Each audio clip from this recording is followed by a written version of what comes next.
Anda kembali menyaksikan Apa Kabar Indonesia Malam. Kita lanjutkan diskusi kita malam hari ini bersama dengan Pak Menteri. Pak Menteri, kalau dari tadi kita bicara soal minyak kita, tapi yang juga banyak masyarakat penasaran apalagi dalam Ramadan dan juga kita akan segera menyambut Hari Raya Idul Fitri ataupun Lebaran. Bagaimana kondisi pasokan pangan saat ini? Apakah akan ada perkiraan adanya lonjakan harga begitu ataupun kelangkaan? Jadi 9 bahan pokok produksinya cukup. Yang biasanya tahun lalu itu Januari Februari harga tertinggi beras selama merdeka 16.000 rupiah per kilogram. Sekarang alhamdulillah bergerak di 12.000, 13.000, ada juga yang 11.000 lebih. Jadi ini yang kita syukuri. Di mana ada tantangan luar biasa, ada El Nino, La Nina, kekeringan. Dan kita bersyukur dengan penduduk yang begitu besar, 282 juta.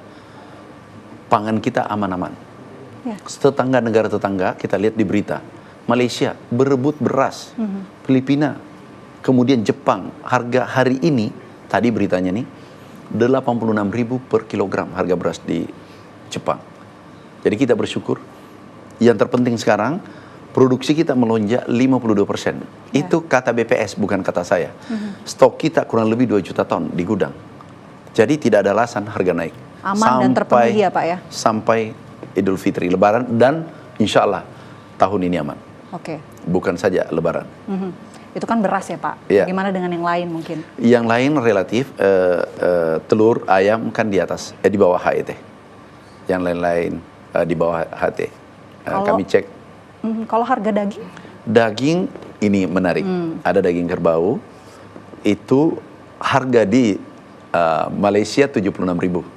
Bapak Presiden minta 75.000 harga di Indonesia. Harus di bawah ya? Di bawah. Operasi pasar kita 75.000. Kita lakukan tadi sudah 1.400 titik. Target kita adalah dalam waktu dekat 3.000-an titik. Grey. Nah ini nanti permanen. Ini kan persoalan ini bukan hari ini. Ini kita carikan solusi permanen. Solusi permanen nanti adalah koperasi. Itu menyelesaikan ke depan. Karena bukan pada saat Idul Fitri saja, di luar Idul Fitri, hari raya tetap menjual dengan harga di bawah HET. Harga eceran tertinggi. Itu kan harga daging Pak, tapi yang selalu menjadi diburu oleh masyarakat tentunya cabai Pak. Bagaimana cabai sekarang? Nah jadi kemarin memang kita harus akui itu tinggi. Ini kan bahan pokok pangan ini banyak. 9 yang strategis, ini harus diselesaikan satu persatu. Nah cabai ini memang naik karena ada hujan dan seterusnya, distribusi dan seterusnya. Kami gerakan pertanian, kami masuk kemarin ke pasar di Jakarta, itu dari satu tempat ya, itu dari harga 90.000, 100.000 turun menjadi 60.000. Jadi sudah mulai turun. Tetapi jangan terlalu turun, karena pernah juga 5 bulan lalu harga cabai berapa? 3.000. Tahu kan? 3.000 per kilo. Terus ada nggak yang berteriak? Kasihan petani kita, biarlah dia dapatkan THR-nya dari situ. Jadi jangan terlalu tinggi, tapi tidak membebani konsumen. Nah, biarlah dapat THR, kan bukan pegawai petani. Kan pernah rugi nih, harga 3.000, kalau tidak salah 5 bulan lalu. Dan tahu kan Mbak, harga pada saat itu. Sekarang, ya tapi jangan terlalu tinggi juga. Biar harapan kita adalah konsumen tersenyum, kemudian petani bahagia, dan middleman-nya untung. Kita ingin semua bahagia bertiga, produsen, konsumen, dan pengusahanya. Tetapi jangan ada yang mengambil kesempatan dalam kesempitan. Di saat kita beribadah, ya carilah, ayo kita berlomba-lomba cari kebaikan, cari amal di bulan suci Ramadan. Bukan sebaliknya, bulan Ramadan cari dosa. Jadi relatif aman lah. Semua relatif Insya Allah stok aman. Untuk menuju Hari Raya Idul Fitri? Kami sebagai Menteri Pertanian, kami sudah hitung stok cukup sampai 3-4 bulan, bahkan 5 bulan ke depan. Dan kita produksi terus kan. Jadi Relatif aman. Relatif aman ya. Ini yang perlu dipastikan agar masyarakat juga tenang begitu ya untuk menyambut Hari Raya Idul Fitri yang Stoknya beberapa cukup. minggu lalu. Stoknya cukup, semuanya aman. Amin. Oke. Baik, Insya Allah. Pak, sekarang kita mungkin bicara hal lain ya. Boleh. Soal kasus pupuk palsu. Boleh. Pak Menteri. Ya. Saat ini seperti apa? Jadi pupuk palsu kemarin ada 27 perusahaan. Ada 5 palsu 100%.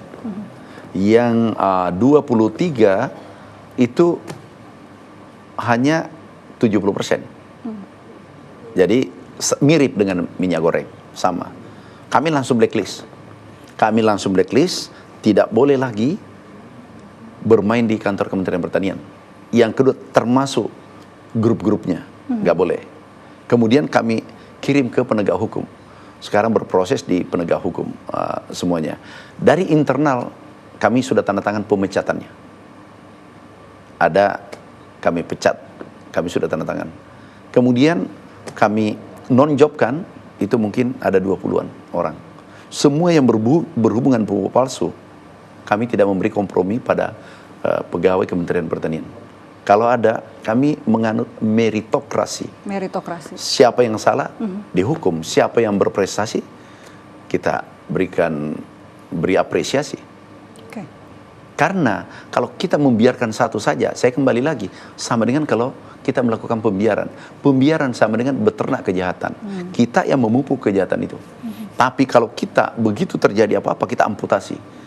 Pasti efek jerah dan tidak ada yang mau mencoba-coba melakukan. Oke, tindak tegas begitu ya Pak? Pasti. Oke, termasuk juga mungkin kasus calo proyek yang ada di kementerian? Ya, Apakah juga akan ditindak tegas? Sudah saya pecat. Oke. Sudah pecat. Pemecatannya saya sudah tanda tangan. Kalau masih ada, saya pecat lagi. Selama kami masih ada di kementerian, pasti kami tindak tegas. Jadi masyarakat gak usah ragukan. Dan ada hasilnya. Ya. Indeks di pertanian anti korupsinya, alhamdulillah membaik. Keterbukaan membaik, dapat penghargaan baru-baru dan diundang oleh KPK untuk testimoni. Jadi terukur gerakan kita, ternyata membuahkan hasil. Dari Menpan RB dan dari KPK.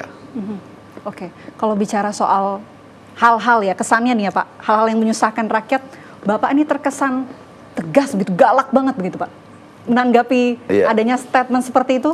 Sebenarnya aku tidak galak, tapi hanya menjalankan aturan yang ada. Sebenarnya aturan itu yang kita jalankan. Oke. Jadi tidak ada galak atau tidak, tetapi siapa yang mau menegakkan hukum yang kita sudah sepakati. Apakah semua orang menegakkan hukum itu orang galak? Enggak. Konsensus kita adalah ada aturan kita sudah sepakati bersama, ya kita jalankan. Ya. Yang galak, kalau orang tidak bersalah aku hukum. Itu namanya galak. Oke. Jadi saya orang baik. Karena kenapa? Melindungi banyak orang. Jutaan orang ya kan. Ya. Yang mengatakan galak mungkin itu subjektif. Yang kena hukum, itu mengatakan galak mungkin. Baik. Terakhir Pak, singkat saja mungkin bisa menyampaikan pesan kepada masyarakat tentunya dengan adanya yang terjadi saat ini minyak kita begitu. Apa yang Bapak ingin sampaikan kepada masyarakat di luar sana? Pertama, kepada seluruh masyarakat Republik Indonesia. Pertama, stok kami untuk pangan cukup untuk bulan suci Ramadan, bahkan sesudah bulan suci Ramadan. Dan harap tenang, karena pasti pemerintah tindak tegas yang melakukan pelanggaran, melakukan manipulasi. Dan itu perintah Bapak Presiden, tindak tegas. Tindak tegas, itu janji dan juga komitmen yang disampaikan oleh Menteri Pertanian. Terima kasih banyak Bapak Andi Amran Sulaiman atas waktunya di Apa Kabar Indonesia Malam. Semoga lancar terus Pak. Amin, dan amin, amin. apa yang diharapkan oleh masyarakat ini bisa tercapai tentunya. Amin, terima kasih amin. Pak. Assalamualaikum. Waalaikumsalam warahmatullahi wabarakatuh. Ya, Kenana dan juga pemirsa, itu dia wawancara saya bersama dengan Menteri Pertanian Andi Amran Sulaiman yang menyatakan tegas akan menindak tegas begitu mengenai situasi yang terjadi di tanah air, khususnya minyak kita dan juga kasus-kasus lainnya akan ditindak tegas sesuai dengan perintah ataupun arahan dari Prabowo Subianto. Kenana, saya kembalikan ke Anda di studio.